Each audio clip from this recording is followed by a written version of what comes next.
Hello दोस्तों, क्या हाल चाल, कैसे हैं आप सब। चलिए आइए एक बार फिर से मैं संजीव आप लोग का दोस्त अपने इस साइंस की पाठशाला में आप सबका स्वागत करता हूं। आज की इस क्लास में हम लोग पढ़ने वाले हैं प्रक्षेप गति यानी प्रोजेक्टाइल मोशन। बहुत ही अमेजिंग सा टॉपिक है, बहुत ही खतरनाक, बहुत मज़ा आएगा इसको पढ़ने में। सबसे बड़ी चीज़ क्या है, एक ऐसा टॉपिक है जो कि सबको सीखना चाहिए। सबको क्या मतलब जिनको जो पढ़ते हैं, इसके ऐसे ऐसे कंसेप्ट हैं, छोटे छोटे कंसेप्ट, जिस पे आपको न्यूमेरिकल ढेर सारे मिलेंगे हर एक जगह। कभी कभी प्रोजेक्टाइल मोशन से रिलेटेड न्यूमेरिकल आपके वनडे एग्जाम में भी आते हैं, हर जगह आते हैं।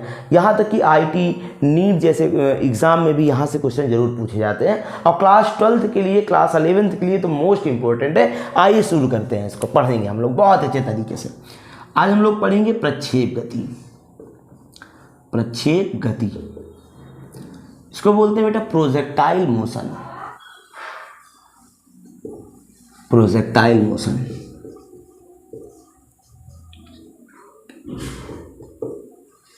प्रोजेक्टाइल मोशन, प्रक्षेप गति। क्या होता है ये प्रक्षेप गति, ये समझो। जैसे मान लो ये कोई एक ऑब्जेक्ट है या पिंड है, कुछ भी मान लो, ठीक है। ये एक पिंड है, मान लो। जैसे देखो बेटा, ये जो है अगर हम इसको इस डायरेक्शन में फेंकते हैं, यानी कि हॉरिजॉन्टल फेंकते हैं, इसको बोलते हैं क्षैतिज दिशा। क्या बोलेंगे? क्षैतिज दिशा, ठीक। तो ये एक लीनियर मोशन करेगा, क्षैतिज दिशा। मान लो इस ऑब्जेक्ट को हम ऊपर की ओर हॉरिजॉन्टल यानी कि वर्टिकली फेंक दे, तो ये कौन सी दिशा होती है बेटा? ये होती है ऊर्ध्व दिशा, ठीक है। लेकिन कंडीशन क्या है? मान लो इस ऑब्जेक्ट को, इस वस्तु को ना तो हम क्षैतिज दिशा में फेंकें, ना तो हम ऊर्ध्व दिशा में फेंकें, बल्कि क्या करें, हम इसके विपरीत डायरेक्शन में, इन दोनों के बीच में कहीं भी फेंक दें। ऐसे मान लो फेंक दें, ठीक है।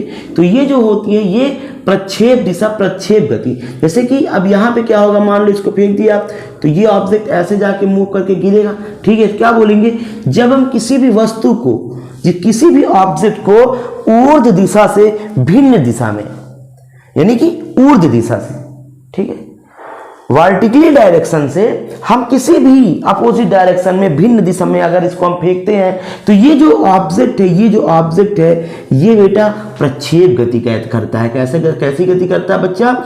ये करता है प्रक्षेप गति करता है। ये ऑब्जेक्ट कौन सी गति करेगा? प्रक्षेप गति करेगा। समझ में आया कि नहीं आया? क्या बोलेंगे सुनिएगा। जब किसी वस्तु को, जब किसी ऑब्जेक्ट को, जब किसी पिंड को हम ऊर्ध्व दिशा से भिन्न दिशा में फेंकते हैं, तो ये वस्तु एक विशेष त्वरण के अंतर्गत, ये जो ऑब्जेक्ट है ये एक विशेष त्वरण के अंतर्गत गति करता है, जिसमें कि इसके वेग का परिमाण, जैसे कि यहां है मान लो ये, तो इसका वेग कहां होगा? इस डायरेक्शन में होगा। मान लो ये ऑब्जेक्ट यहां पहुंच गया, तो इसका वेग किधर होगा? इधर। इसके वेग का परिमाण और इसकी दिशा क्या होगी? लगातार हर एक पॉइंट पे बदलती रहेगी। समझ में आया कि नहीं आया? अगर मैं बोलूं बेटा, तो इसका वेग का परिमाण है, जब तक ये हाईएस्ट पॉइंट तक, यानी उच्चतम बिंदु तक नहीं जाता रहेगा, तब तक इसकी जो वेलोसिटी होगी, इसमें क्या होगी? कमी होगी। जैसे जैसे ये हाइट गेन करेगा, वैसे वैसे इसकी वेलोसिटी में क्या आएगी? कमी आएगी बराबर। और यहाँ क्या, हाईएस्ट पॉइंट पे क्या होगा? इसका वेग, वेलोसिटी एक बार 0 होगा, लेकिन अपने एक्सीलरेशन के कारण ये क्या होगा? एक परवलयाकार पथ पे, यानी कि उस पे मोशन करता हुआ, अब जैसे यहाँ पे पहुंचेगा, नीचे आएगा। मान लो यहाँ पहुंचा, इसकी डायरेक्शन ऐसे हुई, ठीक है। लेकिन क्या हुआ? वेग अब इंक्रीज होगा, डिक्रीज नहीं होगा, लेकिन डायरेक्शन क्या हो रही? बदल रही है। तो क्या बोलेंगे बेटा प्रक्षेप गति में? कि जब किसी वस्तु को, जब किसी पिंड को ऊर्ध्व दिशा से, कहां से?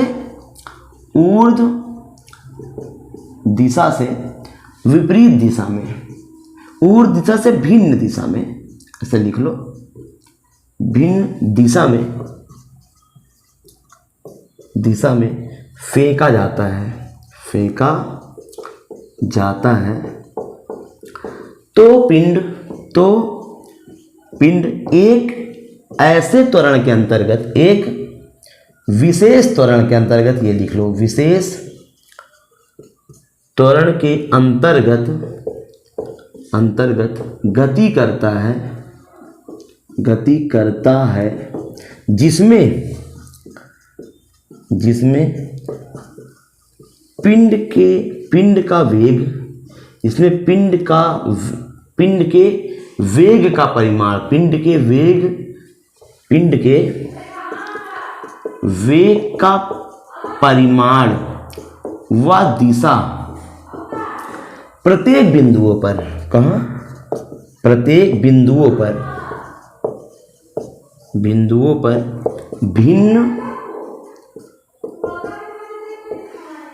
भिन्न होता है और वस्तु के इस गति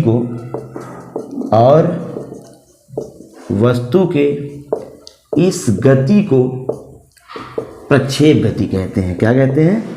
प्रक्षेप गति कहते हैं। चलिए आइए थोड़ा इसकी टर्मिनोलॉजी समझते हैं। इसकी टर्मिनोलॉजी क्या होगी, जैसे मेरी बात सुनिएगा आराम से। ये मान लो एक हम ये इसको अगर हम देखें तो एक्स एक्सिस है, ये क्या है, वाई एक्सिस है। मान लो ये कोई ऑब्जेक्ट है, ठीक है, ये ऑब्जेक्ट है, इसको यहाँ पे ये ऑब्जेक्ट है, इसको अगर मैं इस डायरेक्शन में फेंक दूं, ठीक है, तो इसका जो इनिशियल वेलोसिटी होगी, प्रारंभिक वेग होगा बेटा, ये u होगा। और इस वेग को प्रतिक्षेपण वेग बोलते हैं। क्या बोलते हैं? प्रतिक्षेपण वेग, ठीक है, प्रतिक्षेपण वेग हुआ, ठीक है। मान लो इधर देखिएगा, ये ऑब्जेक्ट जो है, ये ऑब्जेक्ट बेटा इतना डिस्टेंस कवर की, ठीक है, यहां पर मान के चलिए इसका हाईएस्ट पॉइंट है, इसका उच्चतम बिंदु, तो यहां पे जो उच्चतम बिंदु हाईएस्ट पॉइंट एच होगा कैपिटल, इसको बोलेंगे उच्चतम बिंदु। क्या बोलेंगे? उच्चतम बिंदु, हाईएस्ट पॉइंट। और बेटा ये जितना दूरी गेन करेगा, मान के चलिए यहां तक गया, ये यहां तक, ये इसका रेंज है, यहां तक ये गया जाके, इसको बोलेंगे क्षैतिज परास। क्या बोलेंगे इसको? क्षैतिज परास बोलेंगे, ठीक है, क्षैतिज, हॉरिजॉन्टल रेंज बोलेंगे इसको। और देखो यहां से यहां तक इस गेंद जब तक ये फ्लाइट में रहेगा, उड़ता रहेगा, इस टाइम को हम लोग बोलेंगे बेटा उड्डयन काल या फ्लाइट टाइम, उड्डयन काल या फ्लाइट टाइम। अब सुनो मेरी बात को, इसमें आपको इसकी टर्मिनोलॉजी समझ में आई ना? जिस वेलोसिटी से इसको फेंका जाएगा उस वेलोसिटी क्या बोलेंगे? प्रतिक्षेपण वेग। ये जितनी डिस्टेंस कवर करेगा, इस डिस्टेंस को बोलेंगे क्षैतिज परास, हॉरिजॉन्टल रेंज। और जितना टाइम ये लेगा कहाँ पे? उड़ने में। मान लो ऐसे, ये जैसे देखो, ये जैसे ये मार्कर है, ये देखो, ये तो ये जितना टाइम लिया उड़ने में, उस टाइम को हम लोग क्या बोलेंगे? उड्डयन काल, फ्लाइट टाइम बोलेंगे। समझ में आया कि नहीं इसकी टर्मिनोलॉजी? अब एक कंसेप्ट, एक जरूर क्वेश्चन पूछा जाता है कि जब कोई ऑब्जेक्ट प्रक्षेप गति कर रहा हो, क्या कर रहा हो बेटा? प्रक्षेप गति कर रहा हो, तो उसका पथ कैसा होता है? उसका पथ कैसा होता है आओ वो समझते हैं। तो प्रक्षेप का पथ आओ समझते हैं। प्रक्षेप का पथ समझो। यहाँ पे प्रक्षेप के पथ के लिए बेटा एक चीज समझो। मान के चलो हमने इस गेंद को थीटा एंगल पर फेंका। कितने एंगल पर फेंका? थीटा एंगल पे। तो बेटा ये तो u हुआ, u वेलोसिटी। अच्छा, आप इसका फैक्टर करना तो जानते हो, जिससे थीटा जुड़ा होता है इसको क्या बोलेंगे? u cos थीटा, ठीक। और जिससे थीटा के परपेंडिकुलर इसको क्या बोलेंगे? u sin थीटा, इस वाली ऊर्ध्व को। अच्छा, एक चीज और समझो। यहाँ पे मान लो ये ऑब्जेक्ट यहाँ पर है। कहाँ पे है? यहाँ पे है। तो x डायरेक्शन में ये कितना चला बच्चा? x डायरेक्शन में ये x चला। अगर मैं यहाँ से रिप्रेजेंट करूँ तो ये कितना चला? x चला। अगर मैं हाइट की बात करूँ बच्चा, तो यहाँ पे ये गेंद आई यहाँ पे, ठीक है। तो y डायरेक्शन में कितना चला? y चला। अगर मैं आपसे बोलूं कि सर ये 2 डायरेक्शन में चल रहा है, जी भैया, जब कोई ऑब्जेक्ट प्रक्षेप गति कर रहा होता है, प्रोजेक्टाइल मोशन में होता है, तो वो ऑब्जेक्ट 2 डायमेंशन मोशन यानी 2 विमीय गति कर रहा होता है। देखो, एक टाइम पे ये x डायरेक्शन में भी है, एक टाइम पे ये y डायरेक्शन में भी है। यानी कि ये ऑब्जेक्ट क्या कर रहा है? 2 दिशाओं में एक साथ गति कर रहा है। तो नोट में कहीं भी लिख लेना कि बेटा प्रक्षेप गति एक दो विमीय गति का उदाहरण है। प्रक्षेप गति द्विविमीय गति है। कैसी गति है? दो विमीय गति है। ठीक, अगर आपको ये दो विमीय गति, एक विमीय गति, त्रिविमीय गति के बारे में जानना है तो इसके पहले मैंने एक टॉपिक पढ़ा रखा है, सरल रेखीय पथ पर गति वाले चैप्टर में आप जाएंगे साइंस की पाठशाला पे, प्लेलिस्ट क्लास 11 की आप देखिएगा, वहां पे आप इसको सारी चीजें अच्छे से जान सकते हैं। चलिए तो यहाँ पे एक चीज समझो बेटा कि ये यहाँ पे अगर मैं देखूं इसका कोऑर्डिनेशन बनाऊं तो ये एक्स और वाई के कोऑर्डिनेट पे बनेगा इसको। आइए देखते हैं इसको प्रक्षेप का पथ। बेटा ये कितनी दूरी डेन करेगा उसकी बात करेंगे, लेकिन हम लोग दूरी वाले फार्मूले के लिए दूरी बराबर क्या होता है? चाल गुणे समय होता है कि नहीं? अच्छा, दूरी हमने किससे ली? एक्स से ली, क्योंकि ये बेटा हम यहाँ तक की दूरी निकाल रहे हैं ना, ये पूरा नहीं निकाल रहे हैं। तो चाल क्या है? इस डायरेक्शन में चाल क्या है? You cos theta. क्या है? यू कॉस थीटा गुणे टी। ठीक है, इधर देखिए अगर यहां से मैं टी निकालूं, क्या निकालूं बच्चा? टी निकालूं तो ये क्या हो जाएगा? टी निकालेंगे तो टी बराबर x by you cos theta. ये टी की वैल्यू आई कौन सी? अब हमको निकालना है प्रक्षेप के पथ के लिए। तो बेटा एक चीज समझो, आपको क्या करना है? सेकेंड इक्वेशन लगा देना है। सेकेंड इक्वेशन लगा देना है। क्या होता है? एच बराबर U T minus half G T square. देखो यहाँ पे माइनस क्यों लगा? क्योंकि ये ऑब्जेक्ट क्या कर रहा है? हाइट गेन कर रहा है। जब तक ये ऊपर जाएगा, ऊपर जाने में क्या होगा आपको पता है? वेग क्या होगा? वेग वेलोसिटी घटेगी। अगर वेलोसिटी घटेगी तो ये इक्वेशन माइनस। यहाँ पे एच क्या है? Height H. ठीक, एच डायरेक्शन में कितना चला? हाइट कितना गेन किया? वाई। यू इसका प्रारंभिक वेग आप क्या देख? वेग जो ले रहा है, वेग क्या ले रहा है? यहाँ पे जो इसकी वेलोसिटी होगी ये वाली, ये ठीक है, यानी कि यू साइन थीटा।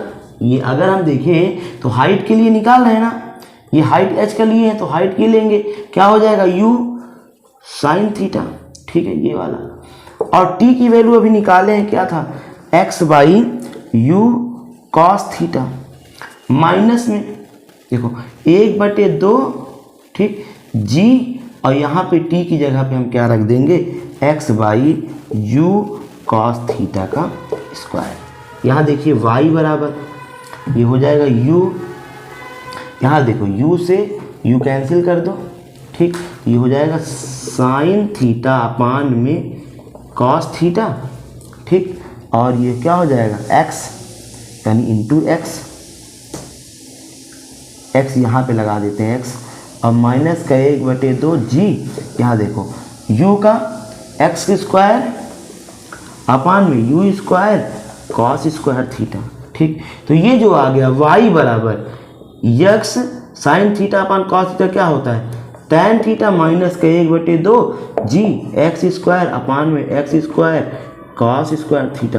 बेटा देखो ये जो इक्वेशन बन रहा है, ठीक है, ये क्या बन रहा है?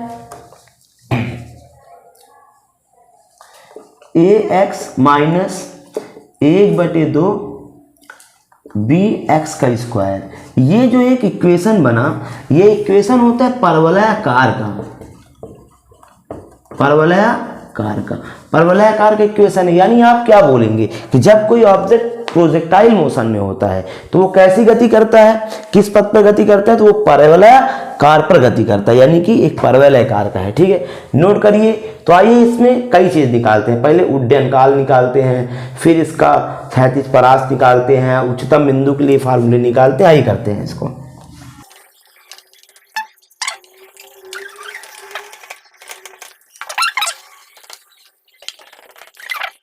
उड्डयन काल के लिए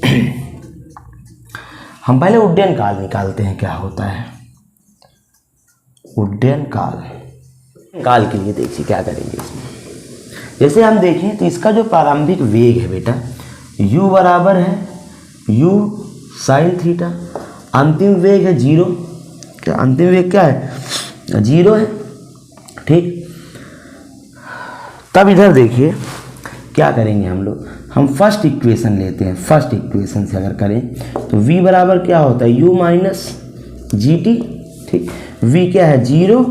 u की वैल्यू कितना रखेंगे? u साइन थीटा माइनस जी और टी, इसको इधर लेके जाए तो माइनस का यू साइन थीटा बराबर माइनस जी टी, माइनस से माइनस काट दो, आपको टी चाहिए तो क्या आ जाएगा यू साइन थीटा अपान में क्या आ गया जी, ये टी की वैल्यू आ गई। टी की वैल्यू मतलब यहाँ से यहाँ तक की वैल्यू, यहाँ से यहाँ तक की वैल्यू, ठीक है। अच्छा एक चीज़ आप जानते हो, जब कोई ऑब्जेक्ट को हम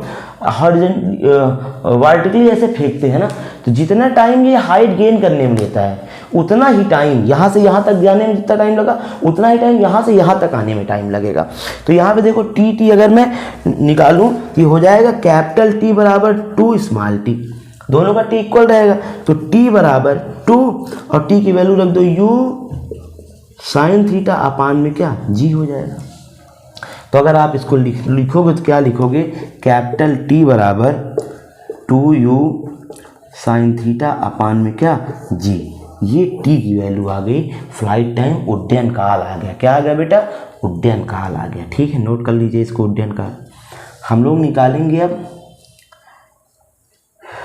36 परास के लिए, 36 परास यानी कैपिटल आर का मान, इसको निकालें। देखो यहाँ से यहाँ तक गेन कर रहा है, लगा देंगे दूरी बराबर चाल गुणे समय, इसको हमने विजन रेंज कैपिटल आर से लिखा, तो ये कैपिटल आर बराबर चाल कितना है यहाँ से यहाँ तक यू कॉस थीटा, क्या है बेटा यू कॉस थीटा गुणे, और टी के लिए क्या रखेंगे 2, यहाँ देखो कैपिटल टी पूरा लेंगे ना, तो क्या रख देंगे यहाँ पे कैपिटल टी रख दो, तो आर बराबर u cos theta, capital T की value 2u sine theta upon में क्या जी हो जाएगा। यहाँ देखो r बराबर u कॉस थीटा, अच्छा इसको ऐसे लिख दो सीधे सीधे, हम इसको कर दें यू स्क्वायर, क्या कर दें यू स्क्वायर, इसको लिख दें बेटा sine 2 sine theta into cos theta upon में जी लिख दें, कोई दिक्कत। यहाँ देखो r बराबर इसको क्या यू स्क्वायर है, ठीक 2 sine theta into cos theta upon में जी, इसको क्या लिख सकते हैं you square 2 sine theta into cos theta का किसका फार्मूला होता है साइन 2 थीटा और बाई जी, ये जो आर की वैल्यू आ गई ये विजन रेंज आ गया u square minus u square into sine 2 theta upon g. अच्छा देखो एक चीज़ समझो, अगर हमको आर मैक्सिमम चाहिए, मतलब हम कितनी दूर किसी ऑब्जेक्ट को फेंक सकते हैं, मैक्सिमम के लिए हमेशा जो वैल्यू होती है बेटा वो +1 रखी जाती है। तो अगर मैं आर यहाँ पे देखो साइन 2 थीटा बराबर हमको 1 रखना पड़े, तो ये पूरा का पूरा का क्या आएगा आर बराबर यू स्क्वायर अपान जी आएगा। अच्छा एक चीज़ समझो, हम देखें अगर कितना दूर हम किसी ऑब्जेक्ट को फेंक सकते हैं, तो देखो साइन 2 थीटा बाई अगर 1 में साइन किसकी वैल्यू 1 होती है, तो साइन 90 की वैल्यू कितनी होती है 1 होती है, तो अगर साइन से साइन खत्म तो 2 थीटा बराबर 90 अंश, अगर थीटा निकालें तो 90 माइनस 2 यानी 45। हम क्या जाने यहाँ से, अगर किसी भी ऑब्जेक्ट को हम 45 अंश पे फेंकें 45 डिग्री पे, तो वो सबसे दूर जाके गिरेगा। यानी अगर हमको किसी को, यानी ये बहुत खतरनाक आपका दुश्मन, उसको मारना है तो नाप तौल के, अगर दूर बैठा है एकदम 45 अंश की डिग्री मारो तो उसको लग जाएगी, अगर पास बैठा हो तो कंटा पिया दो, दूर हो तब के लिए बता रहे हैं। जैसे बहुत दूर किसी चीज़ को फेंकना है कि नहीं, तो क्या करना है हमको, यही चीज़ तो सीखते हैं जैवलिन थ्रो वाले, किसी भी, और देखो कैसे फेंकता है, आपने देखा ये चीज़, ये पूरा हाथ जाता है। अब क्या हुआ, यहाँ से अगर आप देखोगे तो एक कंडीशन बनी जिसमें कि 45 डिग्री, अब जिसका थोड़ा सा इधर उधर डिसबैलेंस हुआ उसका मैटर खराब। तो यहाँ क्या, किसी भी ऑब्जेक्ट को हमको बहुत दूर फेंकना है तो कितना एंगल रखना पड़ेगा 45 डिग्री। नोट करिए एक चीज़ यहाँ पर, आगे देखते हैं हम लोग।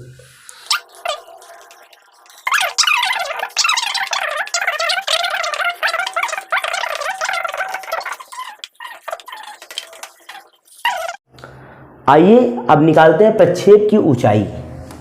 प्रक्षेप की ऊंचाई देखिए,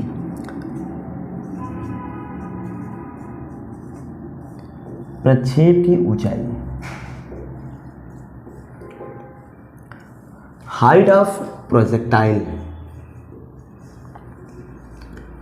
हाइट ऑफ प्रोजेक्टाइल,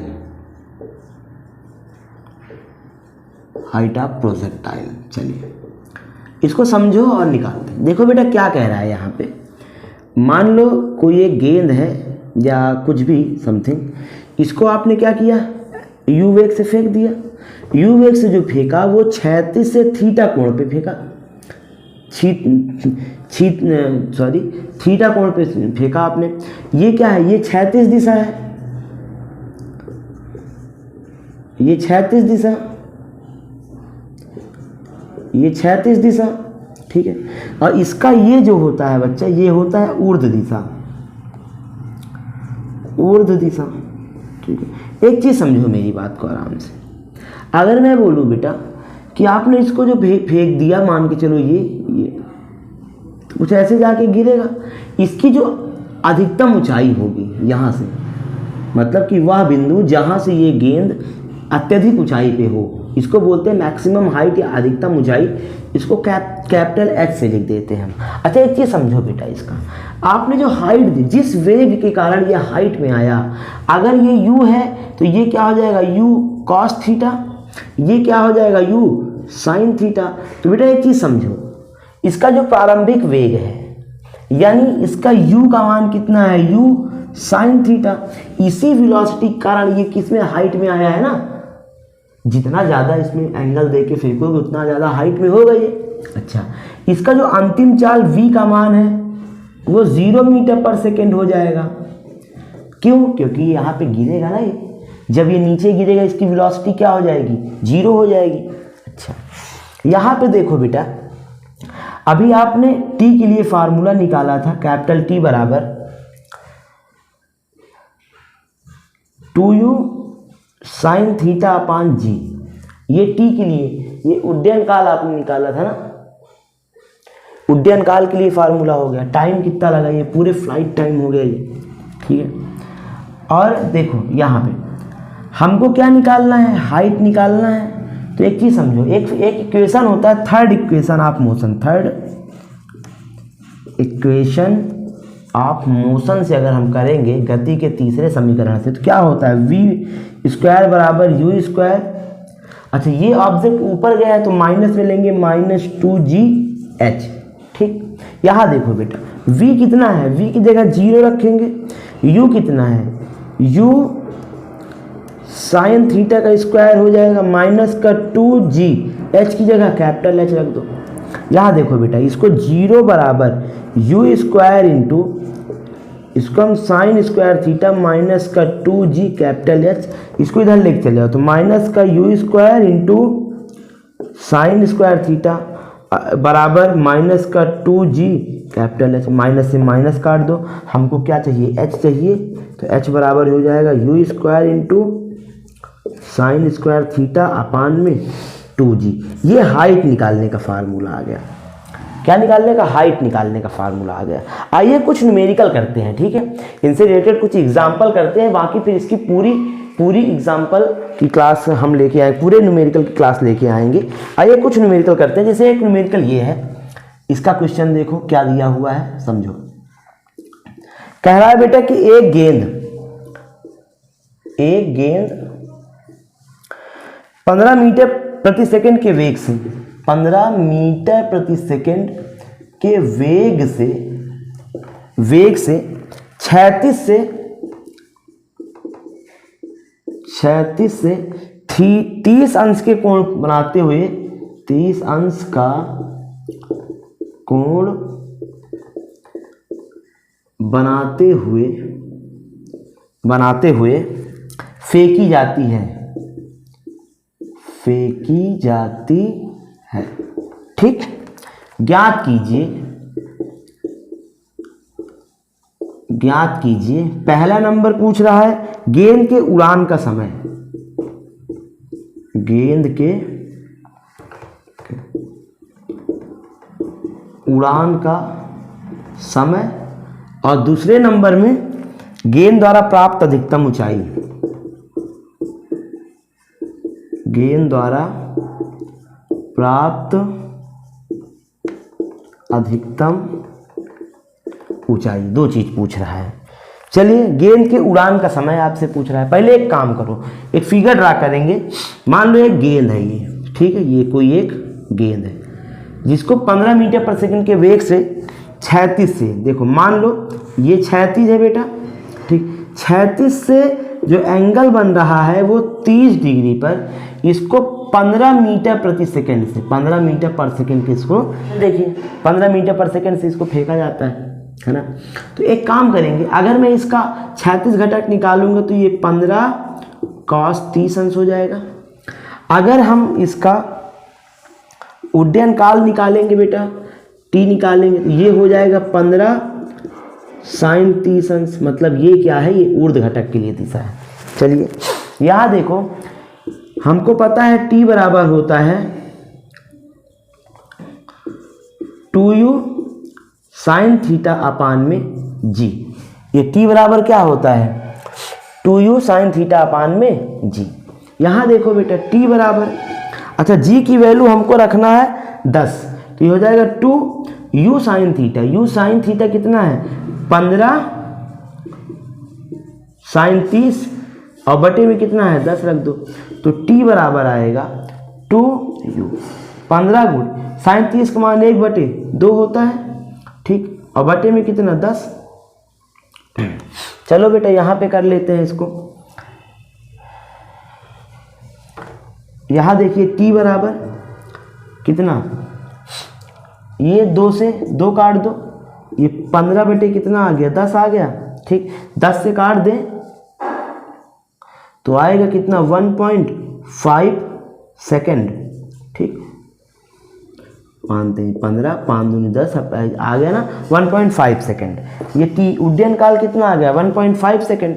अब आपसे एक चीज़ और पूछ रहा है, इसमें एक चीज़ और पूछ रहा है, हाइट पूछ रहा है ना, गेंद द्वारा प्राप्त अधिकतम ऊंचाई ज्ञात कीजिए। अच्छा, ऊंचाई के लिए आपने h बराबर u square sine square theta upon में 2g पढ़ा, अभी अभी निकाले हैं ये, ठीक, 2g पढ़ा।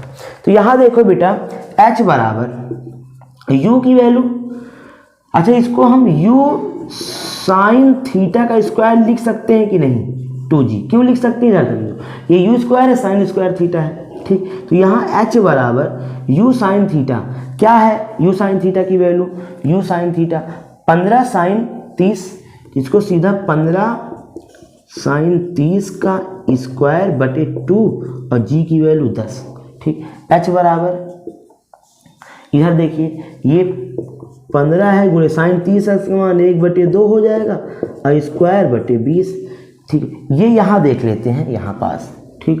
h बराबर क्या है,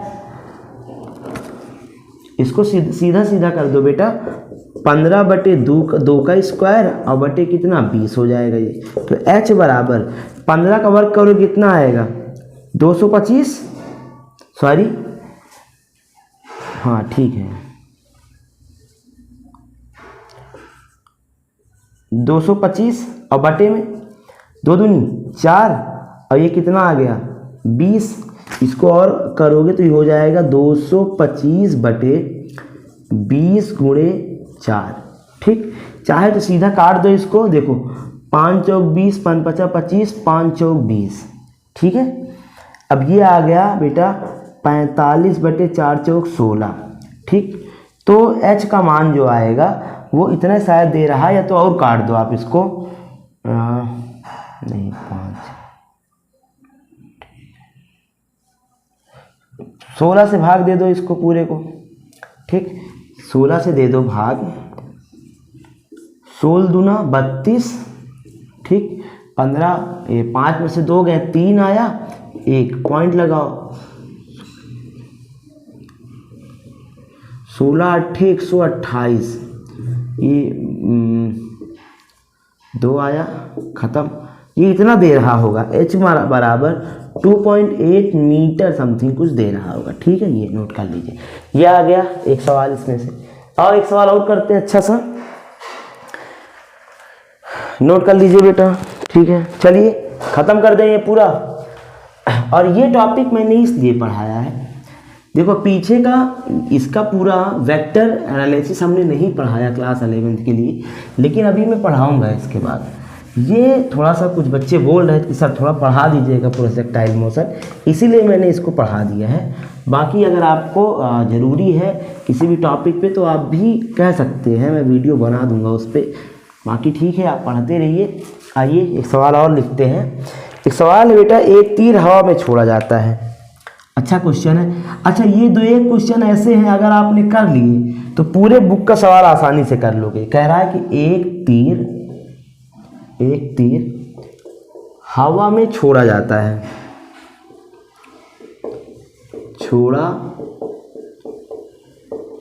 एक तीर हवा में छोड़ा जाता है, उसके उड़ान का समय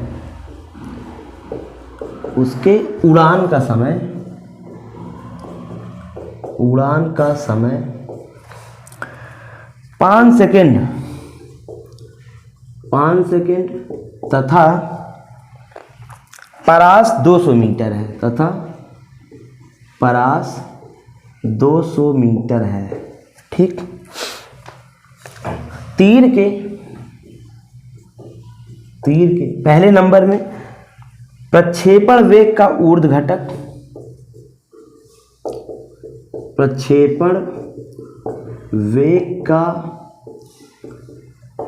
ऊर्ध्व घटक, दूसरे नंबर में थोड़ा सा इंक डाल लेते हैं, इसमें इंक कम समझ में आ रही है।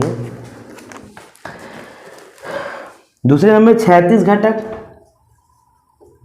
आपसे 36 घटक, और तीसरे नंबर में पूछ रहा है अधिकतम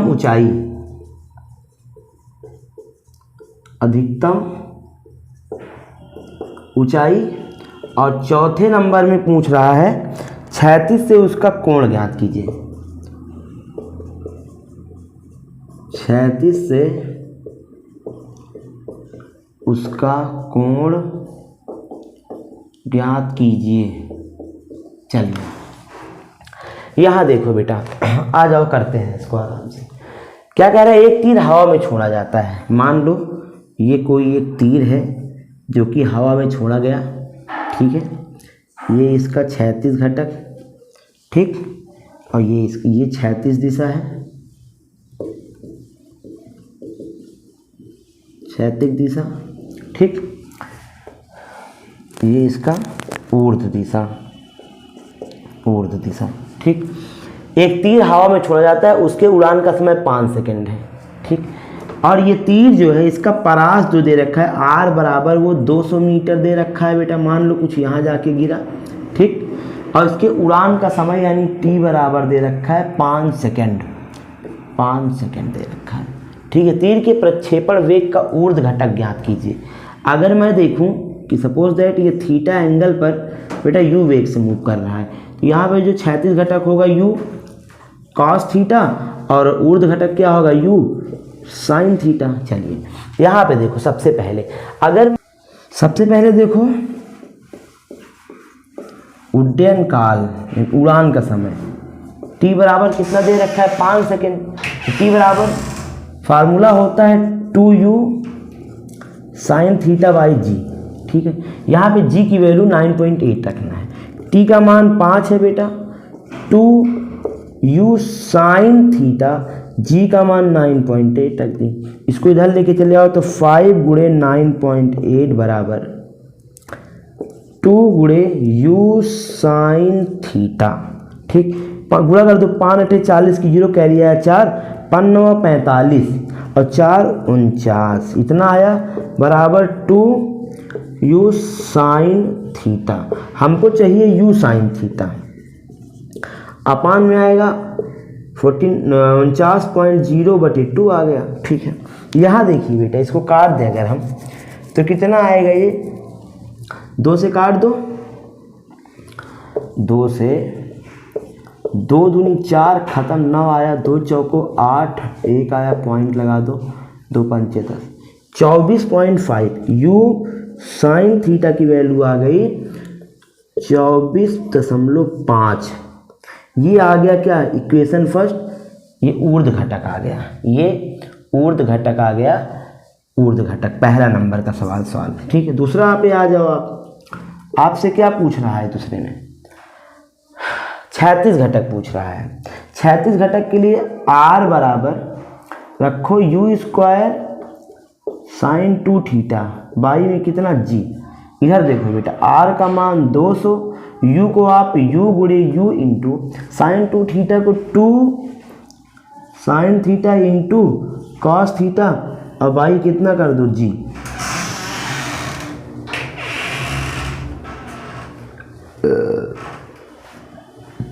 चलिए यहाँ देखिए,